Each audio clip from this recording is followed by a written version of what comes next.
out of the red corner, an undefeated mixed martial artist holding a perfect professional record. What's up, YouTube? It's your boy at Crossover MMA. This Saturday, December 7th, is UFC 310 in Las Vegas. This will be my full card breakdown. Timestamps will be in the description. Without further ado, let's get right into it. In the first fight, we have Kennedy Nzechukwu versus Lukasz Brzeski. Kennedy Nzechukwu is 32 years old, 13-5, coming off a win against Chris Barnett 1 month ago at UFC 308. Lukasz Brzeski is 32 years old, 9-5-1. He's coming off a KO loss to Mick Parkin 4 months ago at UFC 304. Nzechukwu lands 5.34 significant strikes per minute, absorbs 4.83. He has a 56% finish rate, and he also will enjoy a 5-inch reach advantage, and he's a minus 520 favorite. Brzeski lands 4.9 significant strikes per minute, absorbs 3.51. He has a 47% finish rate, and he's a plus 350 underdog. Kennedy is 3-2 in his last 5 fights, and this will be his second fight at heavyweight. I like this weight class for him, as I think his athleticism is more noticeable at heavyweight. Brzeski has lost 4 of his last 5 fights and needs to win badly to stay in the UFC. This is essentially make or break for him. I think Brzeski will land early, as Kennedy doesn't move his head very much. Kennedy will take the center of the octagon and fight off the front foot. Brzeski has a very good overhand. He should look to counter off of Kennedy's jab. Brzeski will be very dangerous in the first round, but after that, he'll slow down a little bit. Kennedy is more of a plotter and just walks forward and wears guys down. Kennedy is also very nasty in the clinch, has really good elbows and knees. So for me in this fight, I'm going to go with Kennedy and Nzechukwu by KO. Next fight, we have Clay Guida versus Chase Hooper. Clay Guida is 42 years old, 38-21. He's on a 2-fight skid. He last fought Joaquim Silva 11 months ago. Chase Hooper is 25 years old, 14-3-1. He's on a 3-fight win streak. Last fought Vyacheslav Borshev 6 months ago. Clay Guida lands 2.64 significant strikes per minute, absorbs 3.01, has a 36% finish rate, and he's a plus 500 underdog. Chase Hooper lands 5.08 significant strikes per minute, absorbs 3.33. He has a 61% finish rate, and he's a minus 770 favorite. Clay Guida is the ageless wonder. This guy's been fighting forever. He made his UFC debut in 2006. Chase Hooper has literally grown up right in front of our eyes. His game has grown immensely in the 5 years he's been in the UFC. Guida looks to use his wrestling to control the fight and wear down his opponents. Hooper has really good grappling in his own right. His striking has gotten much better as well. This fight is clearly UFC feeding the older, aging fighter on his way out to the young, hungry fighter. Guida will try to implement his wrestling, but does he get caught in a submission from Chase Hooper? We'll get some fun grappling sequences in this fight. For me, I'm going with Chase Hooper by submission. Just a little nugget, Clay Guida has a 52% losing finishing rate. So that means when he loses, 52% of the time he gets finished. In the next fight, we have Max Griffin versus Michael Chiesa. Michael Chiesa is 36 years old, 19-7, 2-3 in his last 5 fights. He's coming off a win against Tony Ferguson 3 months ago. Max Griffin is 39 years old, 20-10, 3-2 in his last 5 fights. He's coming off a win against Jeremiah Wells 9 months ago. Michael Chiesa lands 1.86 significant strikes per minute, absorbs 1.72, has a 46% finish rate, and he's a plus 130 underdog. Max Griffin lands 3.92 significant strikes per minute, absorbs 3.81, has a 37% finish rate, and he's a minus 155 favorite. In this matchup, will Michael Chiesa be able to get this fight to the ground where he can use his grappling? Chiesa doesn't offer up much volume on the feet, and this can get him into trouble. Max Griffin does have a 68% takedown defense average, so I think he will make it tough for Michael Chiesa to get this fight to the ground. I think Max Griffin will get the better of the exchanges on the feet if he doesn't overextend himself. And it's just going to be very tough for Chiesa to get into the fight on the feet and ultimately get this fight to the ground.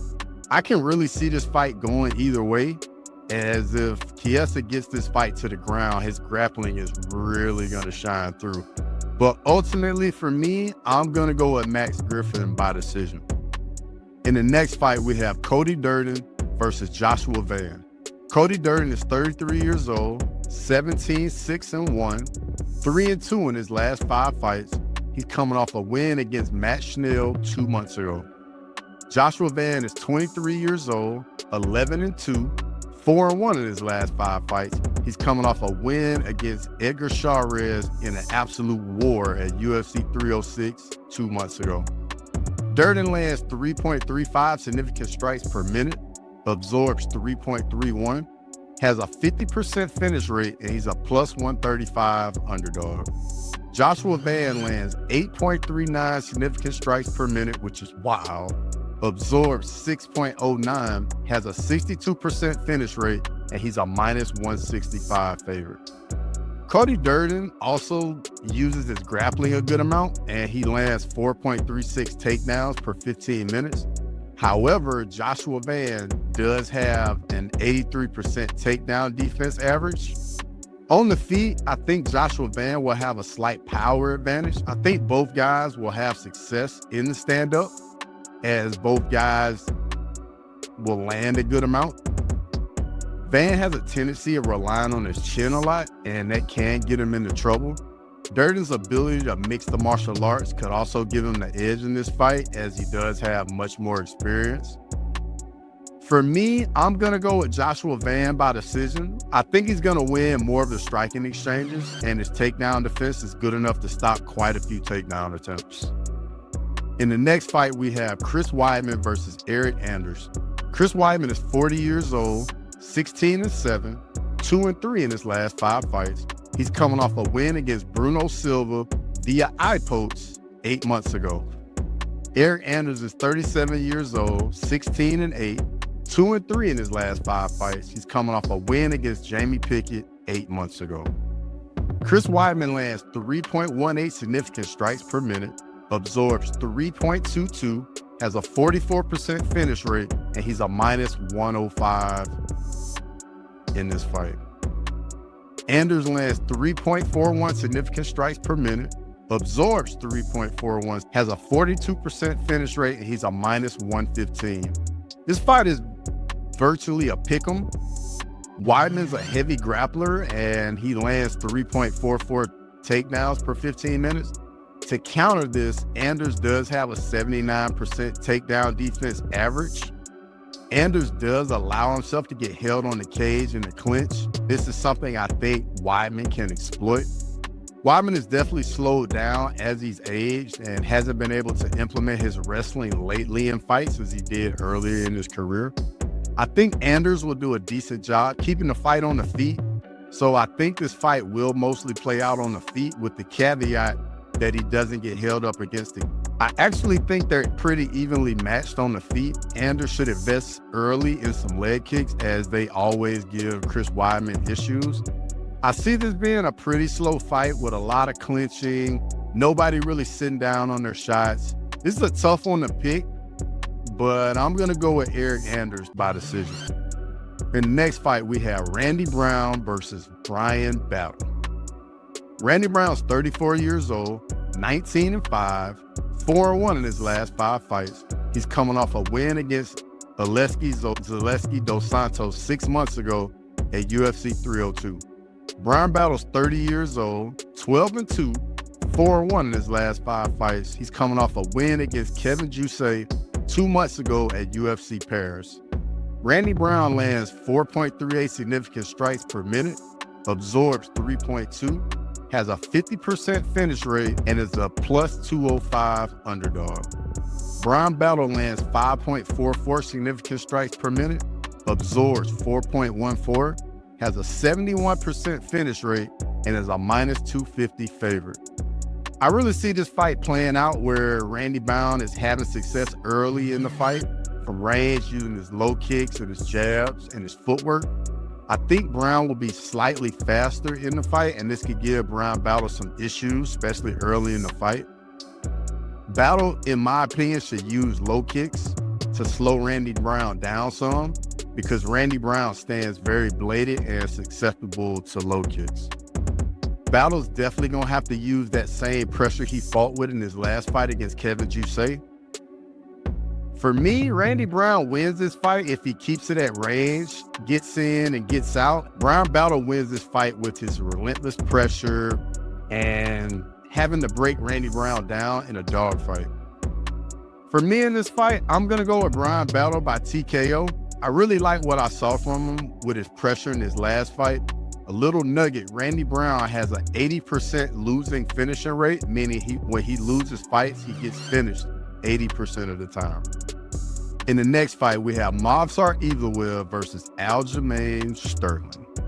Movsar Evloev is 30 years old, 18-0. He's coming off a win against Arnold Allen at UFC 297 10 months ago.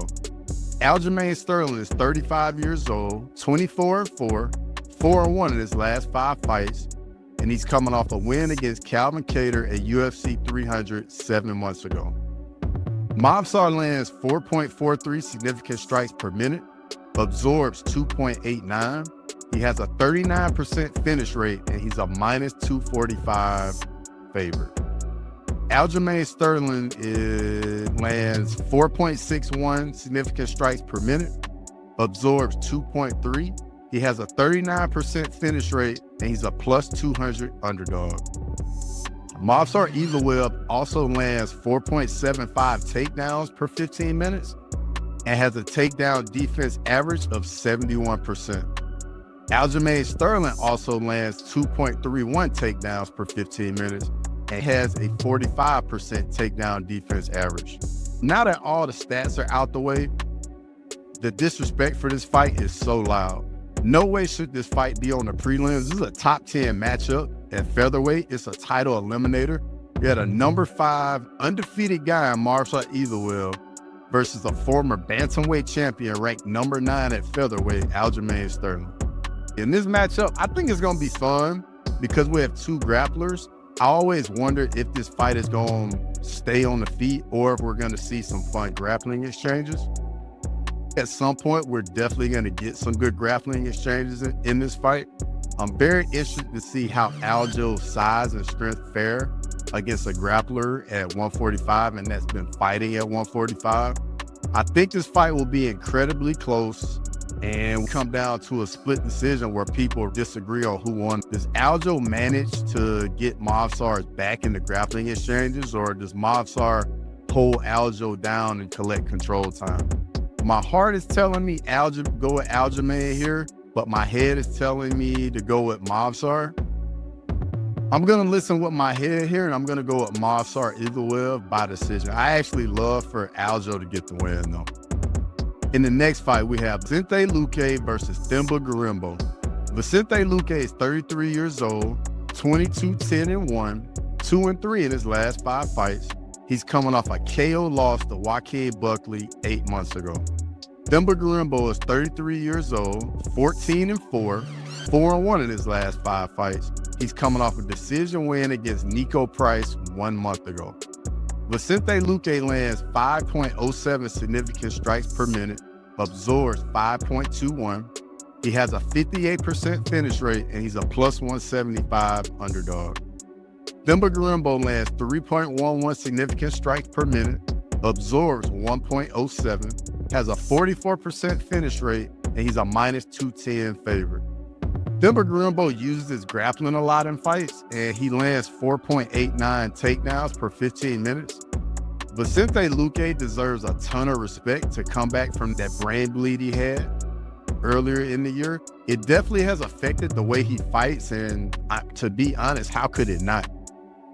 We could tell in his last fight, he's been a bit more cautious and he couldn't really pull the trigger like he used to in fights. Watching him fight now does give me a little bit of pause. But at the end of the day, I am a fan of Vicente Luque, and I wonder if he's where he's at mentally, getting back in the octagon after coming back from something so serious. I think Luque being a bit more patient and gun-shy will allow Gorimbo to control the center of the octagon with his strikes and ultimately land some takedowns. Luque does have a very good Darce choke, so in those shots when Gorimbo goes for takedowns, he's got to be careful because Luque does have really good submissions up his sleeve. But ultimately, I'm going to go with Themba Gorimbo by decision. In the next fight, we have Dominick Reyes versus Anthony Smith.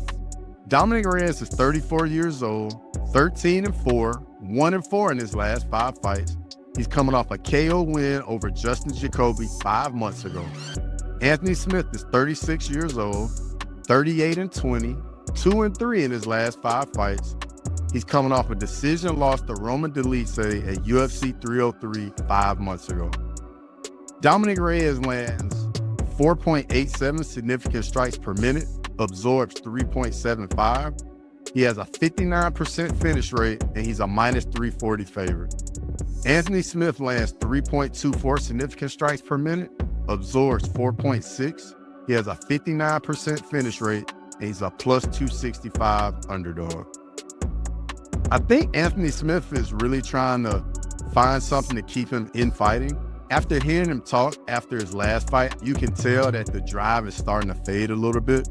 In this sport, you either have to be all the way in or all the way out. I really hope he's all in for this fight and fights to the best of his ability. Seeing Reyes getting his hand raised in his last fight was really good for him mentally, I think. He got finished brutally 3 times in a row before his last fight. I think getting that win is going to do wonders for him and give him a bit of momentum. Anthony Smith has a tough time dealing with leg kicks, and his output can be a bit low at times. I think Reyes will land some inside leg kicks, some body kicks, and then when Anthony Smith tries to get aggressive, Reyes is going to land that beautiful counter left straight of his. So I'm going to go with Dominick Reyes by KO. In the next fight, we have Nate Landwehr versus Dooho Choi. Nate Landwehr is 36 years old, 18-5, 4-1 in his last 5 fights. He's coming off a KO win against Jamal Emmers 8 months ago. Choi is 33 years old, 15-4-1, 1-3-1 in his last 5 fights. He's coming off a KO win against Bill Algeo 4 months ago. Nate Landwehr lands 6.25 significant strikes per minute, absorbs 5.75. He has a 48% finish rate, and he's a -165 favorite. Choi lands 4.41 significant strikes per minute, absorbs 4.49. He has a 65% finish rate, and he's a +135 underdog. For starters, I am very excited for this fight. This is my pick for fight of the night. Both guys land at a high clip and a lot of power shots. Both guys get hit a lot as well. We have 2 strikers who are going to stand right in front of each other, so definitely get your popcorn ready for this fight right here. Both guys have good chins and have good power. I see both guys having success on the feet. I think both guys will rock one another and possibly even drop each other. Landwehr is always down for a good scrap, and Choi is definitely a game opponent. I think the volume and the power of Landwehr is just going to wear down Choi, so I'm going to go with Nate the Train by KO. In the next fight, we have Bryce Mitchell versus Kron Gracie. Bryce Mitchell's 30 years old, 16-3, 3-2 in his last 5 fights. He's coming off a brutal KO loss to Josh Emmett at UFC 296 11 months ago, and your boy was in attendance. Kron Gracie's 36 years old, 5-2, 3-2 in his last 5 fights. He's coming off a decision loss to Charles Jourdain 1 year ago at UFC 288. Bryce Mitchell lands 2.3 significant strikes per minute, absorbs 1.63. He has a 71% finish rate, and he's a -600 favorite. Kron Gracie lands 3.74 significant strikes per minute, absorbs 6.82. He has a 71% finish rate, and he's a +425 underdog. In this fight, I'm wondering if Kron Gracie is going to offer up anything at all on the feet. He's old school and going on your back and trying to just use BJJ. It just isn't as effective as it once was. Hopefully he's added some stand-up to his game, because just going to your back isn't going to win you fights nowadays. How does Bryce Mitchell bounce back after getting KO'd by Josh Emmett? I think Bryce is the kind of guy where he's going to get right back in there and fight like that KO never happened. I think Bryce will have an advantage on the feet and keep the fight there. If it does go to the ground, however, we're going to see some fun grappling exchanges between these two. I don't like a featherweight at 36 years old. That's something else going against Chrome Gracie. So for me, I'm going to go with Bryce Mitchell by decision. In the next fight, we have Ciryl Gane versus Alexander Volkov 2. Ciryl Gane is 34 years old, 12-2, 3-2 in his last 5 fights. He's coming off a KO win against Sergey Spivak 1 year ago. Alexander Volkov is 36 years old, 38-10, 4-1 in his last 5 fights. He's coming off a decision win against Sergey Pavlovich 5 months ago. Ciryl Gane lands 5.49 significant strikes per minute, absorbs 2.19. He has a 64% finish rate, and he's a -260 favorite. Alexander Volkov lands 5.13 significant strikes per minute, absorbs 3 strikes per minute. He has a 58% finish rate, and he's a +210 underdog. This is a rematch from their fight in June of 2021. In the first fight, Gane pretty much controlled the action, winning a 50-45 unanimous decision. Volkov was having success with his kicks. Gane's speed and movement were the difference in that fight. I think this fight will look very similar. However, I think Volkov will use his kicks even more in this fight, and I'm curious to see what new things he brings into this fight. I also think Volkov needs to fight more on the front foot instead of letting Gane dictate the range and pace. Volkov pretty much just allowed Gane to be very comfortable in the first fight. I don't believe you can beat Gane if it's purely a kickboxing fight and you're allowing him to be comfortable. Volkov will need to use his natural size as well. And the game plan for me, for Gane in this fight, is going to be pretty much the same. Just fight at range, leg kicks, teeps to the body, jabs, stand switches, feints. Just throw a lot of different looks at Volkov so he won't get a read and get used to Gane's timing and his shot selection. I think Gane's speed and footwork will give Volkov problems again in this fight, so I'm going to go with Ciryl Gane by decision. Before we get into the co-main, like the video, it really helps me out, and subscribe to the channel. In the co-main event, we have Shavkat Rakhmonov versus Machado Garry. Shavkat Rakhmonov is 30 years old, 18-0. He's coming off a submission win against Stephen Wonderboy Thompson at UFC 296 11 months ago, and your boy was in attendance. Machado Garry is 27 years old, 15-0. He's coming off a decision win over Michael Venom Page at UFC 303 5 months ago. Shavkat lands 4.12 significant strikes per minute, absorbs 2.41, and has a 100% finish rate. And he's a -350 favorite. Machado Garry lands 5.5 significant strikes per minute, absorbs 3.17. He has a 53% finish rate, and he's a +275 underdog. In this matchup, I think this fight will be pretty competitive. The fact they've trained together before and have sparred would give both guys more confidence going into the fight. I think they'll both have an idea of what will work against one another. It adds a very interesting dynamic. Shavkat's essentially been the boogeyman at welterweight for a while, finished all of his opponents. He has 8 KOs and 10 submission wins. Garry's path to victory for this fight for me will be using a lot of kicks. The outside calf kicks, teeps to the body, head kicks. I think the boxing between the two will be pretty even, as they both tend to get hit in exchanges. Shavkat, even though he'll be 2 inches shorter, he'll have a 2-inch reach advantage. In the clinch is where I think Shavkat will do some really good work. He also has some really good spinning kicks as well. Shavkat will stand in the pocket and trade, but will get caught sometimes, just like he did in the Jeff Neal fight. In grappling exchanges, I think Garry will have to be careful. I do think the time he spent training in Brazil with Charles Oliveira will help his BJJ. I really like this fight, but I think Shavkat has more ways to win.